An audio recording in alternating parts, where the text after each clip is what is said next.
Okay. Are we online? Okay. So okay, I think we're online. Okay, so I welcome think we are too.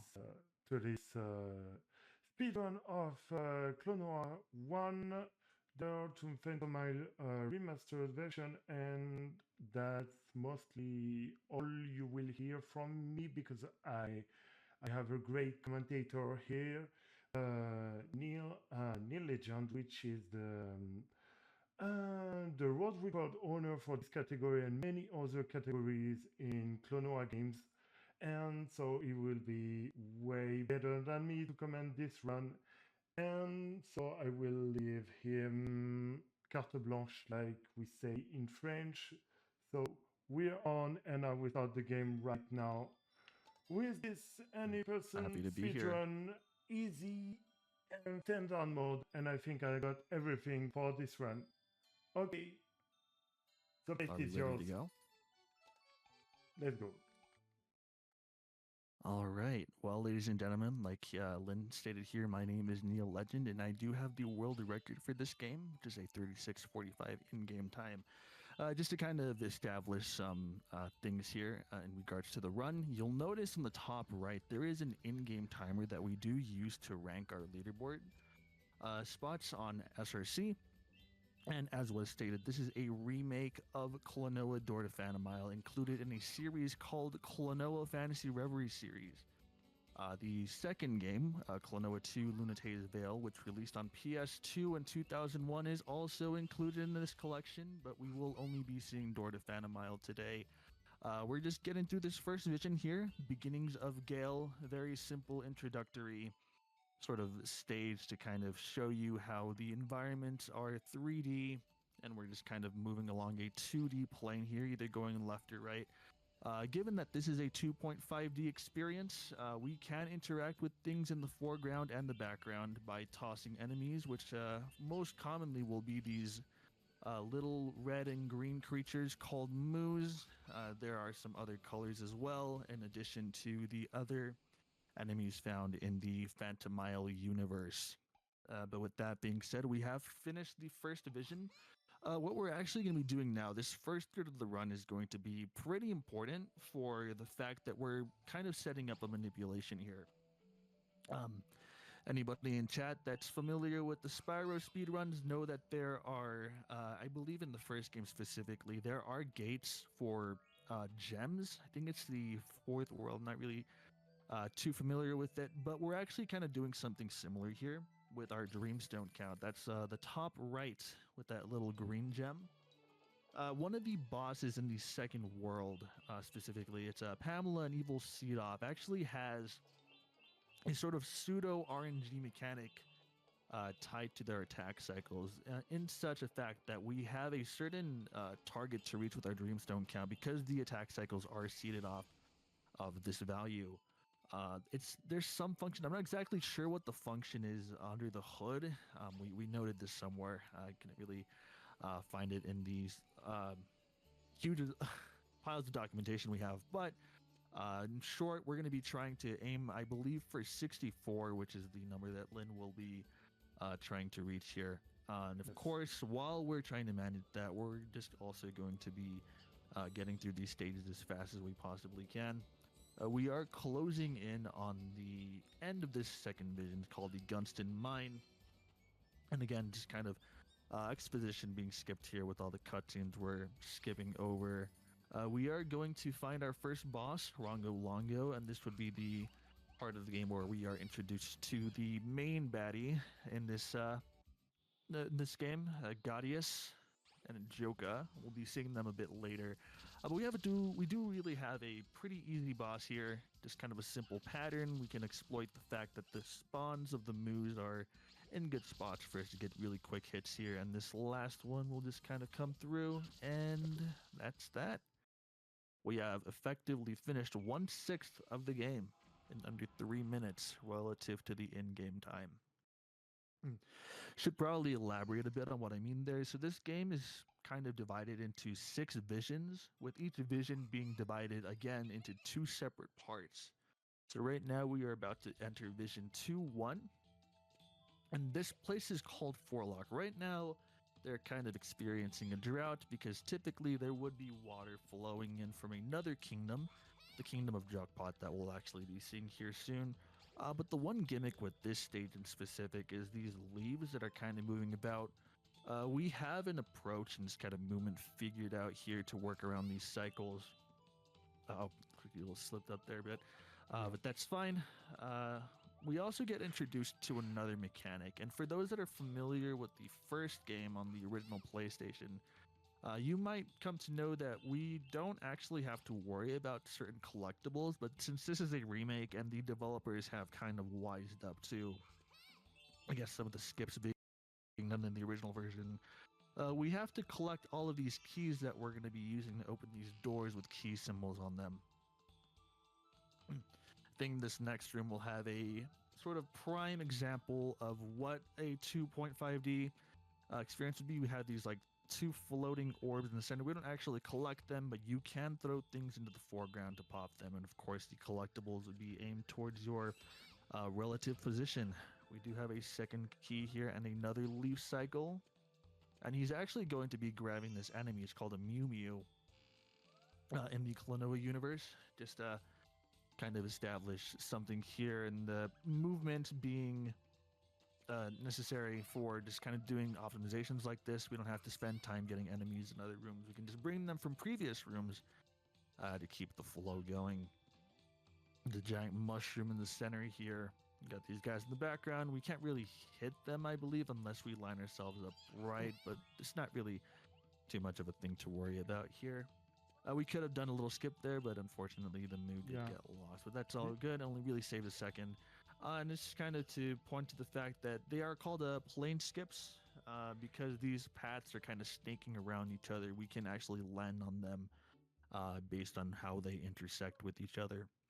But yeah, so we are about to enter Vision 2-2. This is the Kingdom of Jugpot. And it's a little fun fact here actually. The name of the vision is called Backwards Waterfall, and the reason why it's named that will become immediately apparent here as we cross into this next little section. You see this waterfall is just flowing upwards. That's just great. So the reason that is because Pamela and Seedoff have actually been cursed by Joka, and we're going to go fight them now. This is the most important stage for that first third payoff for the game. As I was mentioning a bit earlier, we really want to be at the 64 Dreamstone count before we get to Pamela. But we do have, I believe, I don't remember if Len's going to do a little skip here in a room that's following with the water walk.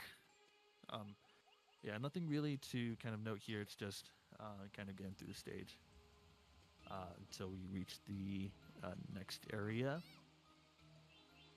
But I think we are good on Dreamstone count, so that should be fine. Just kind of to interject here, we are, in addition to everybody else that's kind of been doing runs for this event, raising money for Shriners Hospitals for Children. So if you ever feel so inclined to donate, feel free to do so at your convenience. But like I said, this is the room with a sort of big waterfall. This is the final room before we have to worry about getting to that specific number. Ooh, okay. Oh, that's bad. That's really bad for the gym. No, it's I think, yeah, no, just try not to collect any of these next streams. So I think, oh yeah, no, this one's, you should be able to still get good cycles. I think the next number's 82. Gonna try to maybe collect some here. Oh, yeah. Ooh, okay. All right, no, that's fine. We could still too kind bad of work here. I don't really know what happened, but unfortunate. yeah. Maybe I messed up when I missed my jump into previous level. I probably No, it's all grabbed... good. Okay.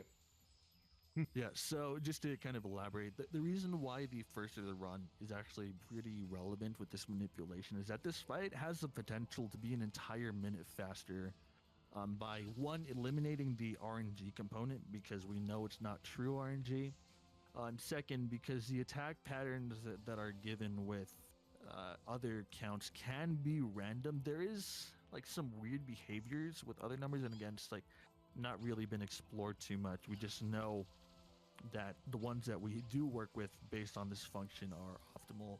But we should still be able to get a good fight here. Just one more hit, and we should be good. Yeah, so right now what he was trying to do is grab a seed off of Pamela's back there, which is part of the optimization in question. It's a pretty tight skip. We have to do it twice with the manipulated seed count. But yeah, that's Pamela done, and effectively 1/3 of the game completed. Excuse me.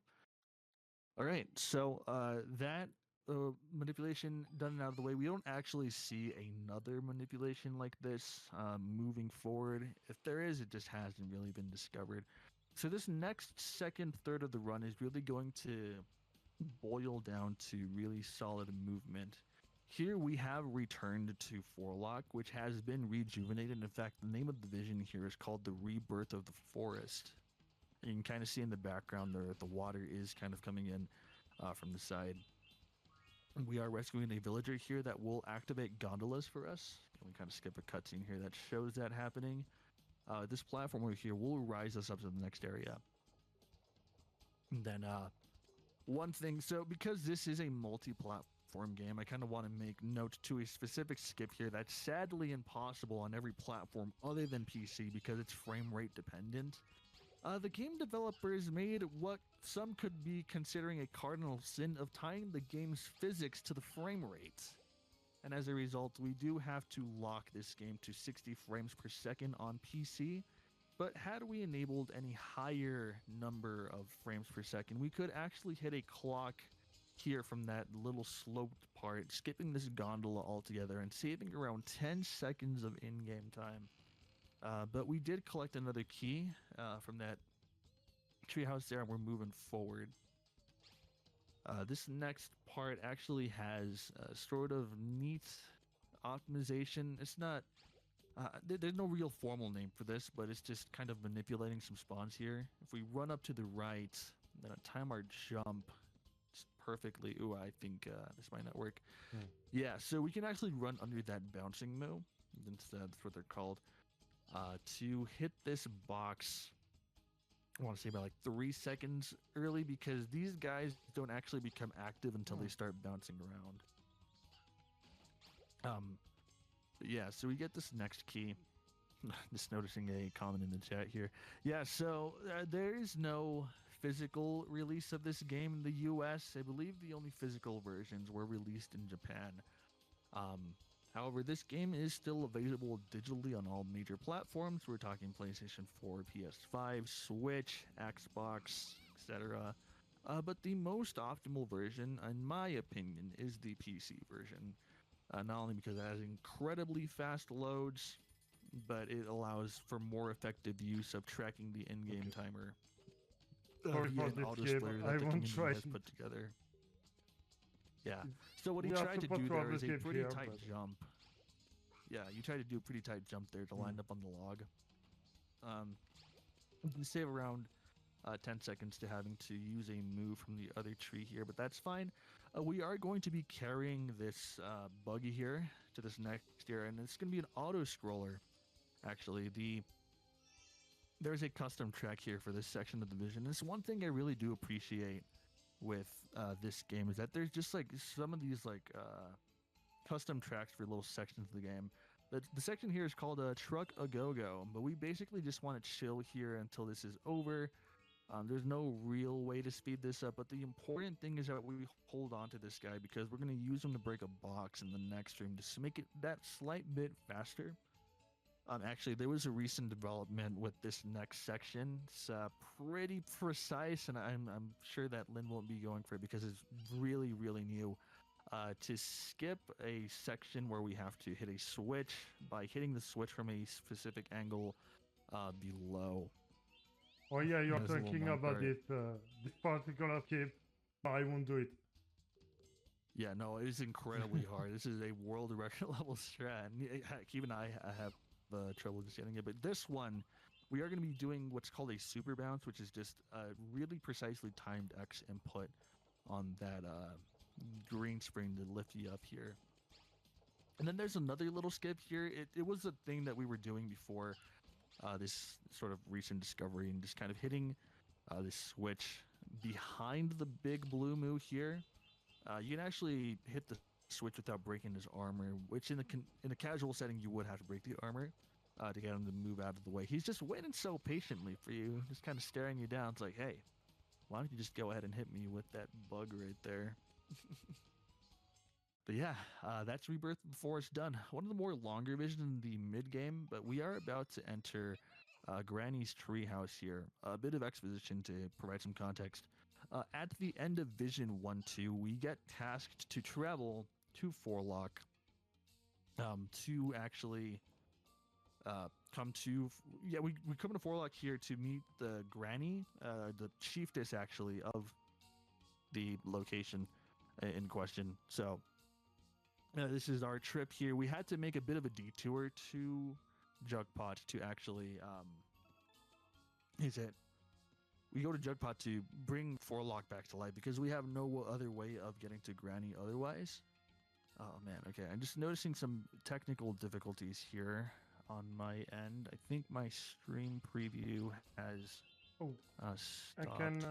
No, it's fine. You keep going. You keep going. I can look at the Yeah, the Twitch stream. I can take the relay on the commentary until the screen goes. Yeah, I'll let you come talk a back. bit while we while I figure this out. Actually, here I'm. Okay. I'm approaching the skip section, but I'm not here yet. Do you see my screen or not? Yeah, I can see your screen on the Twitch stream, but on Okay. Discord it's just completely Oh, lost. I think it's me. I don't think it's you. But just to kind of go off of a little bit of a delay here. Okay, see what's going on now. It just magically came back. Okay. We are activating a gear here, this massive gear, to actually go up to the top of the treehouse. This is the whole point of this first section. We have a puzzle to solve with these boomies. Which are they're called, these like little pig-looking like explosive rats. It's your traditional sort of explosive enemy. You grab them, and they will detonate after a short period of time. But with this key, we're going to open a door that will take us to the main control room, if we're just going to kind of call it that. With another little puzzle, it's a 3-switch puzzle, really simple. But the one thing I can appreciate about it is that they've kind of taken the liberty of making a chord, so each switch you hit makes a noise tuned to like some note. I think it's a C chord that's played here. So it's like do, re, mi, right? And you just activate the tree. And now we are going to do some backtracking here to get to that first area where we got that first key, which is where the stream actually started cutting out for me, but that's fine. Just kind of elaborate. We are going to do tech here called a moose squish that'll actually let us cut a bit of a line and skip one of the things that we do activate as a result of that switch puzzle we solved earlier.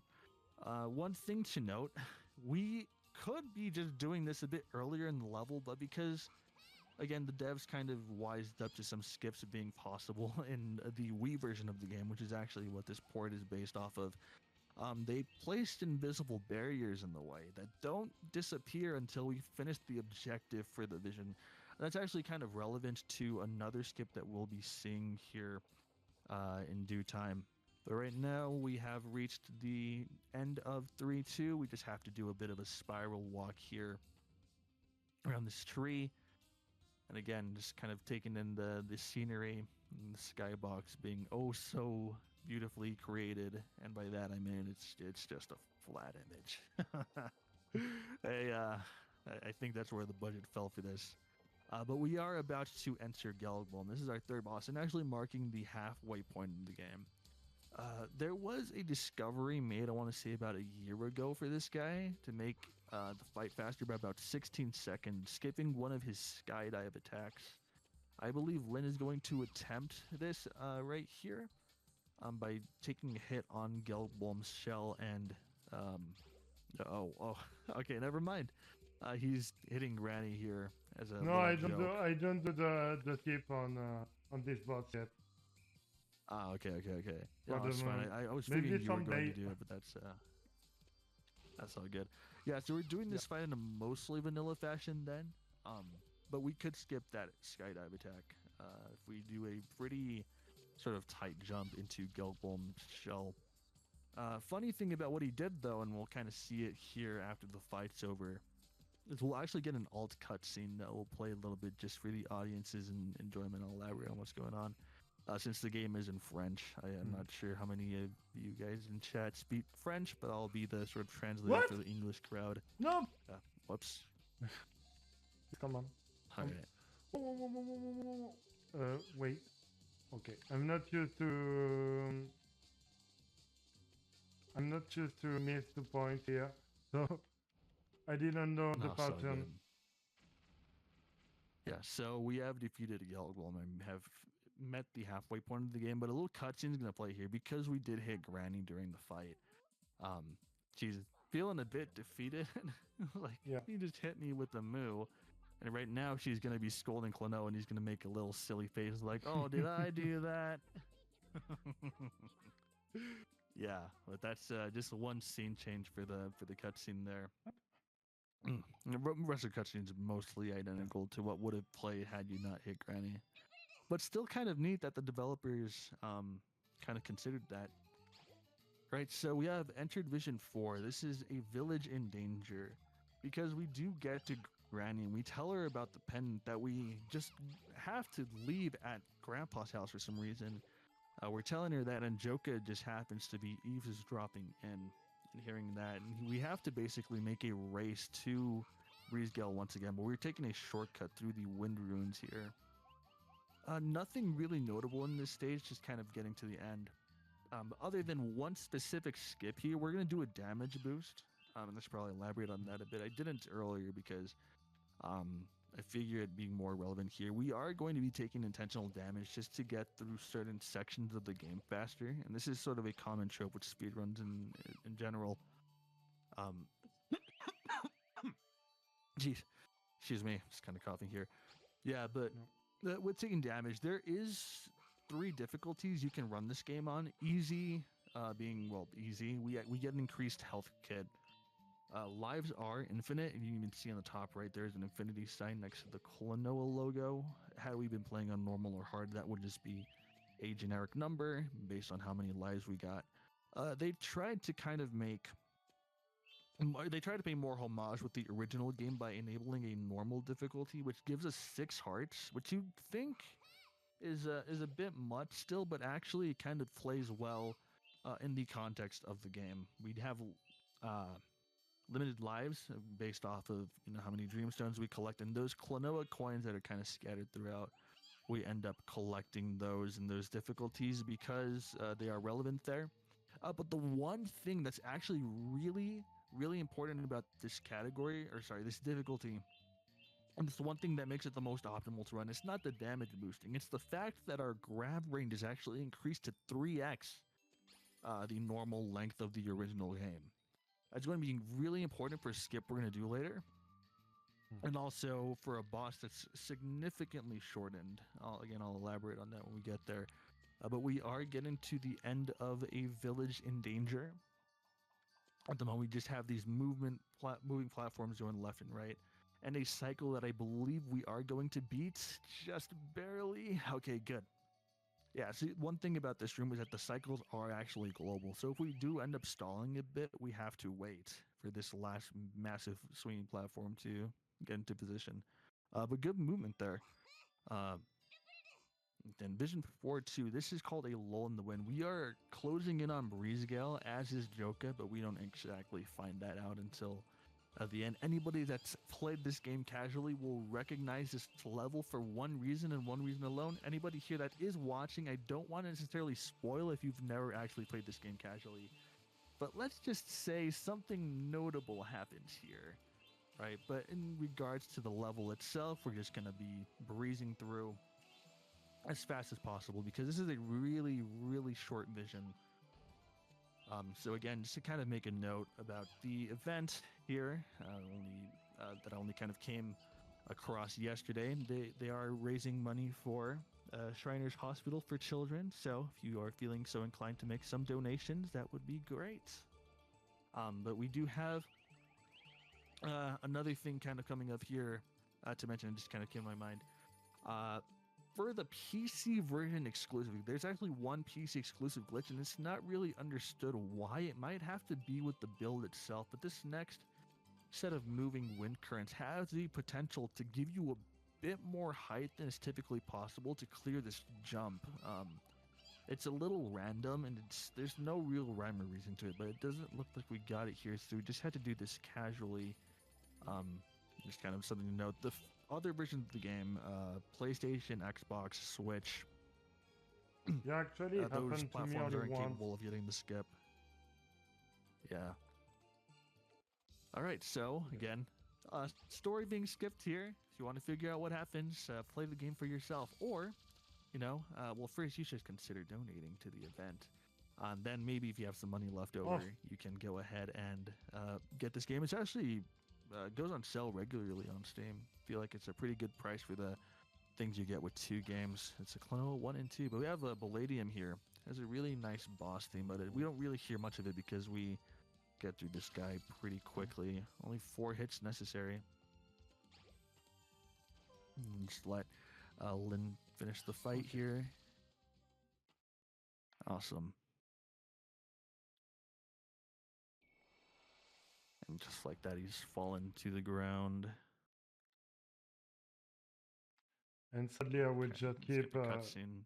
Yeah, one of the most important this ones. cutscene.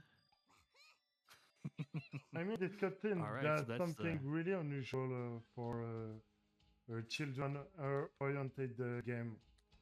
I don't know. Right. I've never seen something like this before. But I won't spoil.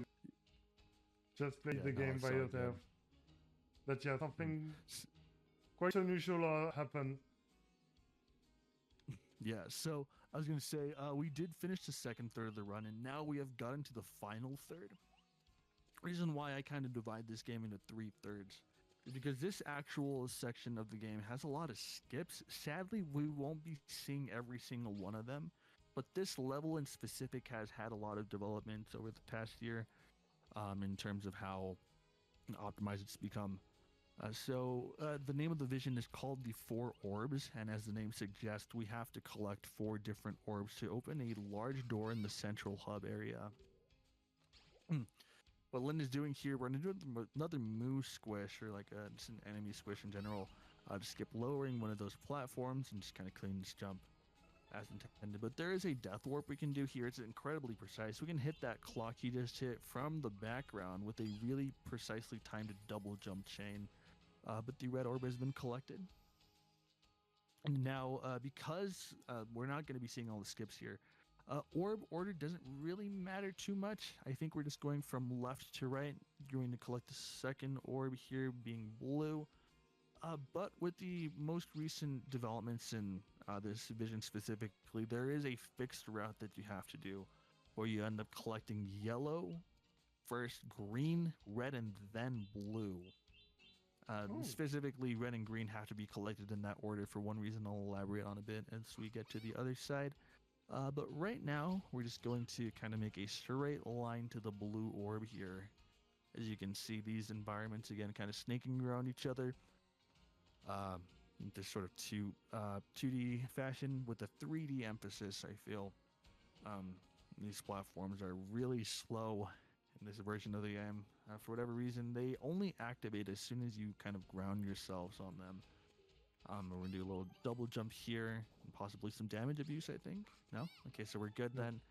Grabbing the blue orb and passing through over here. You can see how this, the red orb path we were just on is in the background there. Kind of making this environment feel a lot more full. With the 2 orbs collected here, we are going to make our way to the right side, where we're actually going to be doing a bit of things out of order just to play with cycles in the next room with fire. You kind of see what I'm talking about here in a second. But with this big yellow door taking us to the yellow orb and the green orb patch respectively, we are going to be hitting a switch in the background. Again, utilizing that 2.5D mechanic, which opens the door to the green path. But we're actually going to go down the yellow path right now because we're playing around the cycles here with the moving fire, going up and down at the moment. Check one here, and I'm going to actually silence myself and let Lynn focus on a pretty tight jump right here.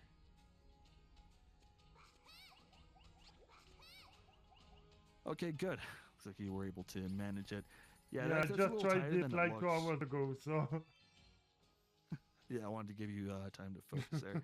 But yeah, effectively, for what I was mentioning earlier with the recent development, we can actually collect this yellow orb, hit the checkpoint, die, respawn, and disable an invisible barrier that spawns right above us after collecting the yellow orb, thus letting us backtrack back up to that higher platform where we were at earlier and making our way back around to get to the green orb. And another thing that's really great about this path is that the cycles actually play really nice with us, saving us even more time. I believe the whole thing in general saves us not only a trip around, and the cycle is kind of totaling to around 17 seconds. It's actually pretty optimized at that point. This is the only side of the level we can actually do it on. Was a bit stuck. Yeah, I'm going to try to... Oh, you missed the move here. Okay. But there is a way to hit the switch right at the start. Just got to wait a bit. Okay. I'm just playing it safely, but yeah. Sweet. Okay, yeah, so... We've got our last orb right below us. We just have to kind of work around the doors here to reach it. And what I mentioned earlier with the damage, because we have increased health, we can just run through these guys. If we were playing on hard, we have to get rid of every single one of them. But again, because we're playing on easy, it's just a walk in the park. All 4 orbs collected, and we just hit this final switch to finish the vision. Awesome. All right. So now this vision being clear takes us to the higher part of Coronia. And this is where we see a really interesting level gimmick. I'm not really sure if there's any other game of this era specifically that utilizes this, but the name of this vision is called Between Light and Darkness, and you'll come to see why that's the case here as the sort of day transitions into night. With these night transitions, every single enemy becomes invulnerable. We can't grab them, and we have to work around these cycles. Ooh, okay, actually, I was about to mention this. He got a really precise damage boost over a switch here that we'd have to activate. That saves 6 seconds, and it's really, really precise. So good job, man. That was actually really good. But the sort of main gimmick here, we just have to get through while playing with these cycles. And the one thing that's actually a major difference between this version of the game and the original Klonoa Phantomile is that these cycles are actually global in the original game. In the remake, they figured to just make it a little easier for players by always making it daytime whenever we're kind of exiting here, so... And it becomes a little less of a struggle to get through. But we have reached the middle section here, and this sort of platforms just kind of get a better view as how massive Coronia really is. This is the kingdom that we have arrived at, the Sun Kingdom specifically. If anybody can kind of wise up and think of the next vision that will be kind of coming on, instead of a contrast to Sun, it will be the Moon Kingdom. Kind of gave you guys the answer there, but it's all good. We're gonna kind of move around, and you see these sort of branching paths. There's really only one correct way forward, and one thing that I do like to mention is that whenever I see people play this game casually for the first time, it's just kind of a given for any sort of game, right? But it's just kind of not really sure where to go. And heck, even when I see some people speedrun this game for the first time, it's the same sort of deal. But it's not too bad. You just kind of learn the route as you learn the game. But okay. Now we're entering this next area. This is where the skip, or the point of having the extended wind bullet is really, really significant. We can skip an entire puzzle out here by hitting a checkpoint. I'm going to let Lynn kind of do this here. Yes. Okay, good. Yeah, so there's an invisible barrier right there. That this skip's actually possible to do without having to die here on the Wii, but they've just placed it there because they didn't want us skipping that puzzle. But with the extended wind bullet, we can hit that checkpoint, die, and warp all the way back here, skipping an entire puzzle that takes around 20 seconds to solve. But with that said, we are approaching Vision 5 boss, which is Joka. Just gotta hit this last switch here. And again, because I mentioned this earlier, the biggest time advantage that this difficulty has is that this fight is shortened by an entire minute. So I'll just kind of silence myself here so you guys can take in this sort of epic track. Sort of tensions that kind of rise here as Joka becomes evil. Oh, I mean, not that he isn't already evil, but you'll see what I mean.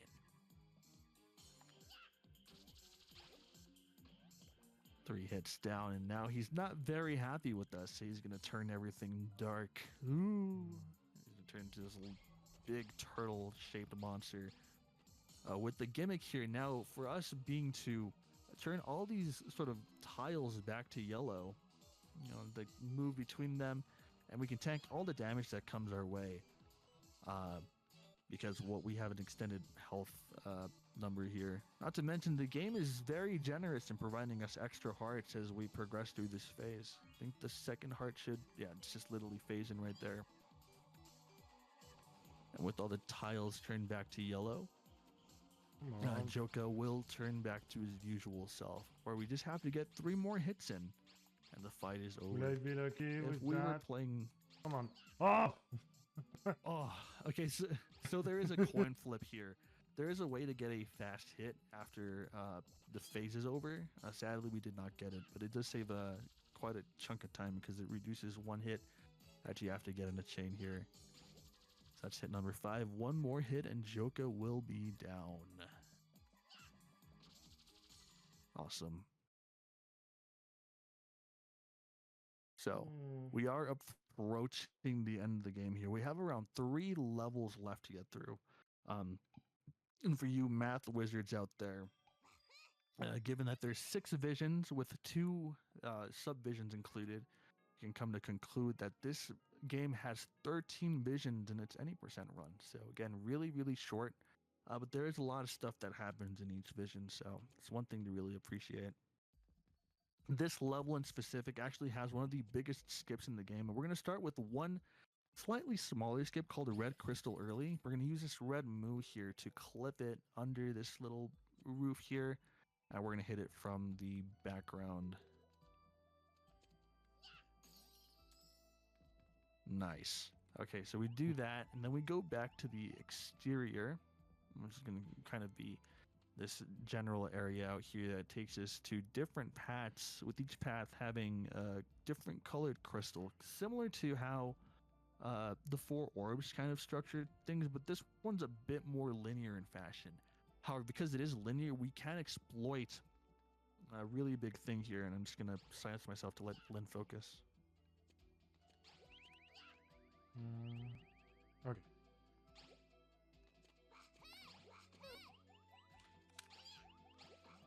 I knew it. Oh! What?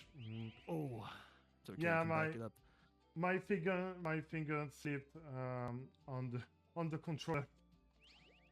Okay, I think I'm good. Okay. But now, okay. I think I'm okay. Yeah. Awesome. Okay, that's actually really good. So what he just did there is called the Blue Crystal Skip. This skip was discovered 2 years ago by me, and it cuts a huge chunk of this level out by simply hitting the red crystal at the start, and then hitting the green crystal from like the reverse. You know, we're hitting it in reverse basically, and having to skip the blue crystal, which would take us to the green crystal path. Again, this is the biggest single skip in the entire game for standard runs. One thing that Phantasy Reverie series introduces is the support mode, which does have skips larger than this one, but to date, this is the biggest skip that saved, again, over 1 minute and 20 seconds, I believe, off the entire any percent run. You'd think, oh, why don't we just squeeze a moo out into that first exterior area? And as I've mentioned before, there are invisible barriers placed until we finish certain objectives. And for this one, we have to break the yellow crystal, which we're about to approach here. So the section's a little scary because you're hovering over nothing.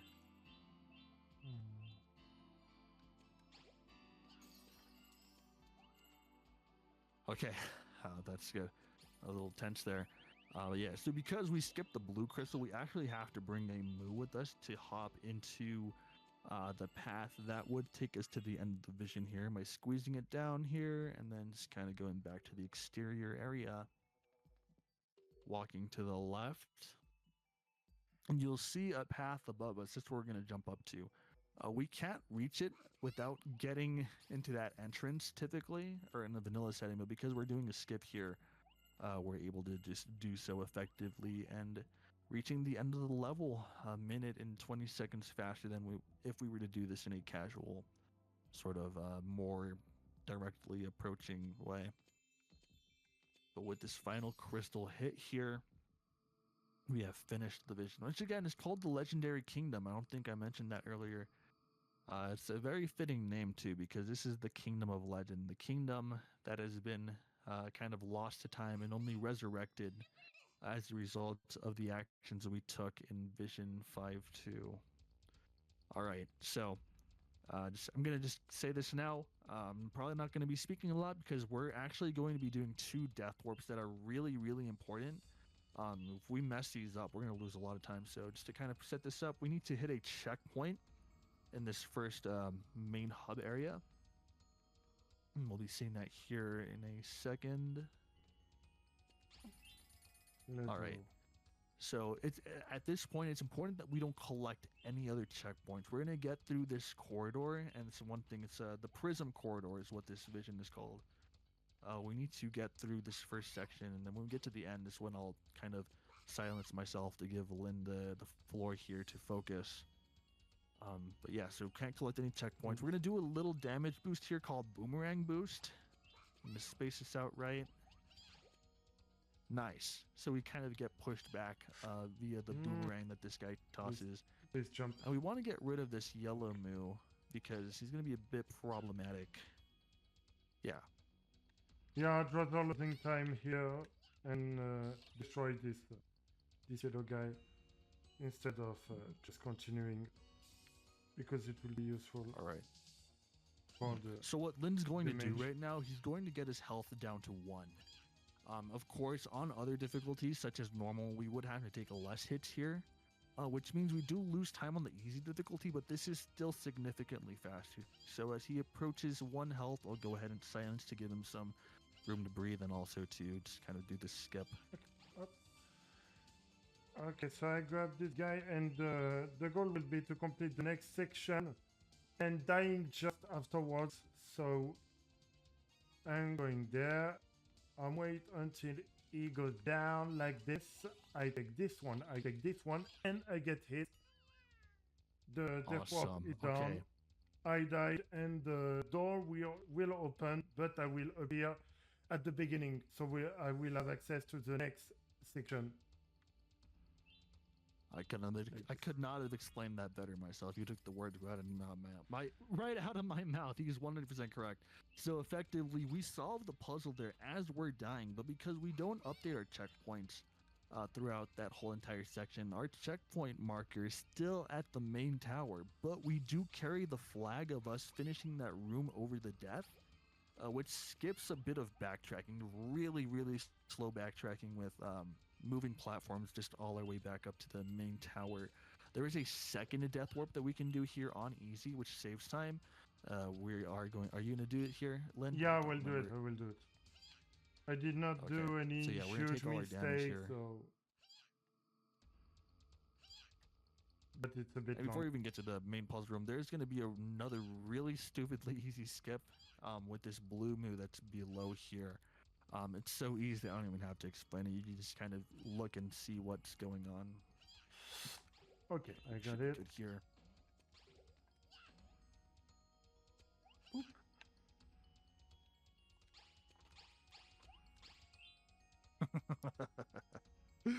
All right, I'm gonna let you focus in on this. Okay, now it's a hard time. Okay, I think I'm good with this. Yes. Oh. Okay, up. Okay, I get this. Oh, yes, you barely got it. Wow. Okay. So just like the first Death Warp, we're going to be sent back to the main tower, but with the second pillar raised. And that, again, skips a really long backtracking segment. This third corridor is the final corridor of this vision before we reach the final boss of this vision itself, Vision 6. But unfortunately, we can't do a death warp here on easy in the traditional sense. There is a way to save at least. I'm saying at least because I really only kind of timed this very loosely. Only 2 seconds, which in a full game setting really isn't worth it. On normal and hard difficulties, there is the additional death warp we can do here that saves significantly more time because we don't have to take nearly as much damage. But we are going to hit this giant spindle from below because we can just jump into him and not have to use the moving platform that's above, moving left and right. But there is a cycle that we will try to be beating here in this next area with more moving platforms, and these boomerang guys that just don't really like to play nice. If you approach them, they decide to throw a boomerang at you and try to knock you off the platform. But if we take this nice and easy, we should be able to rise up no problem. Come on. Yeah, and if I get hit here, I have to go back to the start. So I really don't want to mess up that part.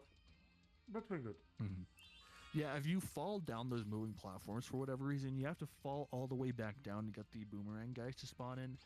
But if you didn't notice right there, the reason why this death warp isn't faster on easy is because there's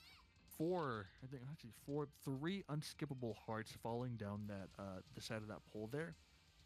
On normal, our health is capped at 6, which means you only have to take 5 hits before doing the death warp in that one puzzle room with the moose. On easy, we'd have to take 14 hits. Not only do we have the increased health, but the number of iframes we get after taking hit is also increased to, I believe, 1.5 seconds each time.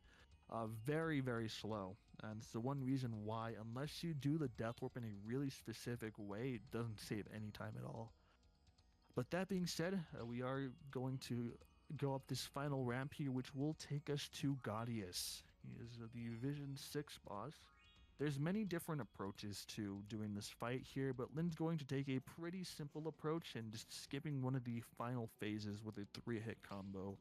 We'll begin setting this up right here with this first phase and getting a minimum of at least 2 moves to hit him. Yeah, wish me luck. I'll let you focus for a bit.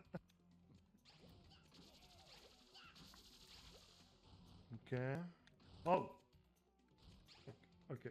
I'm good. Okay, you have to keep that guy so he triggers the second attack like this. And by throwing this one and 3 more moves, I will be able to direct. Wait. Oh. Oof. You can back this off. You just gotta get an extra move in the next phase. Yeah, I can back it up. It's really hard to do, but it's possible to do. The goal is to avoid the third phase. So we'll just try to grab this one here. Oh. Yeah, I just have to. Oh, that was really close. Too late. Yeah, so I'm not just to back up this one. Phase 3. I'm not just to back up this one, so yeah, you will see 1 hit in the last phase. Yeah, this last phase is pretty long to set up. I think it's like 25 seconds, and then having to wait for these sort of orbs to fall down for us to hit and grabbing these moves just takes up a lot of time. So we try as best as possible to just skip this phase altogether by doing a 3 back-to-back hit combo during phase 2 to just instantly kill Gaudius. But that's fine. We are going to enter the final vision here, and just a fun little fact. We have to actually manually select the final vision from the map screen here, because after every single vision up to that point, we had been just automatically positioned on top of the vision that follows. But for whatever reason, they forgot to do that here for the final vision. But we have entered it. We're going to do some manipulations here to get all 5 cannons filled as fast as possible. You see, kind of had an initial position there to have this Moo positioned in front of this guy's cannon here. And 3 more Moos breaking from these shields to fill 3 more.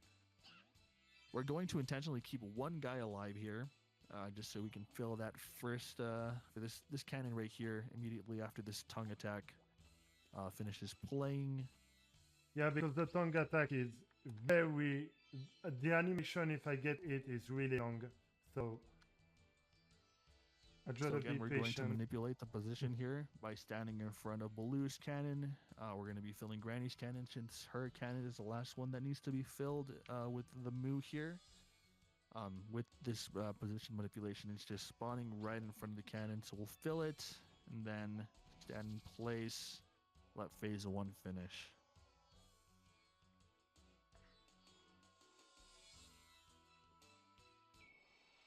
Right. Now, something I should have mentioned, this final vision is divided up into 3 phases. We're about to enter phase 2, where we have to hit these meteors.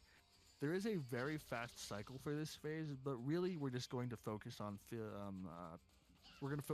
hitting all the meteors in whichever order Lynn kind of feels is good. So we're going to do a traditional C pattern, it looks like. Pretty straightforward first part of phase 2. We're going to do a laser disable strat here. See if Lynn gets it. Okay, 1, 2, 3. Awesome.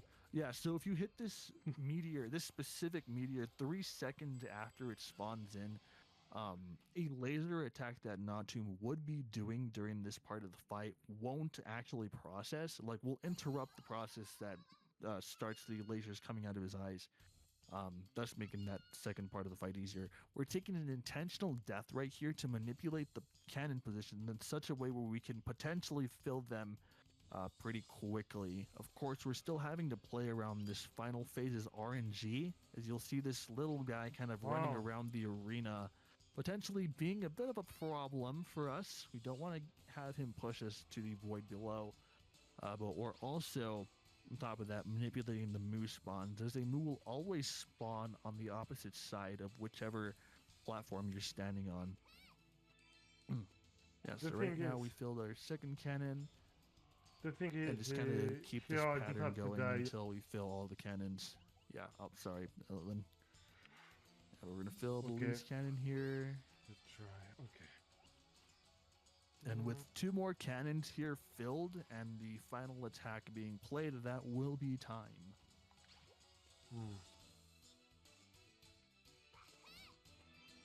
Once more. Cool. Yeah, if I die here, I will have to redo everything. So, I mean, all this phase. So, I really don't want to die. Awesome. So now we just want to stay on a platform here. Yeah, you don't want to be over the void because you lose control of Klonoa, and if you die during this little thing, you have to do the phase all over again. But yeah, that's time. GG, my guy. Awesome. We're going to go ahead and just skip some cutscenes here that play. Yeah. Again, a notable cutscene that plays at the end of this game. If you've ever played it, you'll recognize what's about to follow. But yeah, that was a really good run. Nicely done, my guy. I will just compare with GG's. With my, okay. Any words from the host here before we wrap up and move on to the next run? Yeah, thank you guys so much. Yeah, that was awesome. Thank you so much for having us for the Klonoa speedrun. That's a great time. I'm glad I was able to join in for commentary. Thanks. Yeah. Have a great evening and night. And see you maybe for other speedruns in other editions. Yeah, for sure. For sure. Yeah. Bye. Yeah, take care. Have a good night. We're going to move on to our final run of Arm with Their Speed 25, Summer 25. Can't believe we're almost done. Yeah, I can't believe we've got to the end already. Yeah. It really flies when one you're more having run. fun. It really does. But yeah, we've got Sly 1 coming up. Get your donations in between now and the end of this next run, because that's it. So That's it. Get your last minute donations in now. Make Marathon Man get absolutely sweaty before the end of the marathon I was tonight. definitely sweating earlier. We could maybe do without that, but I'll still do it. All right. All right. Stay tuned, guys.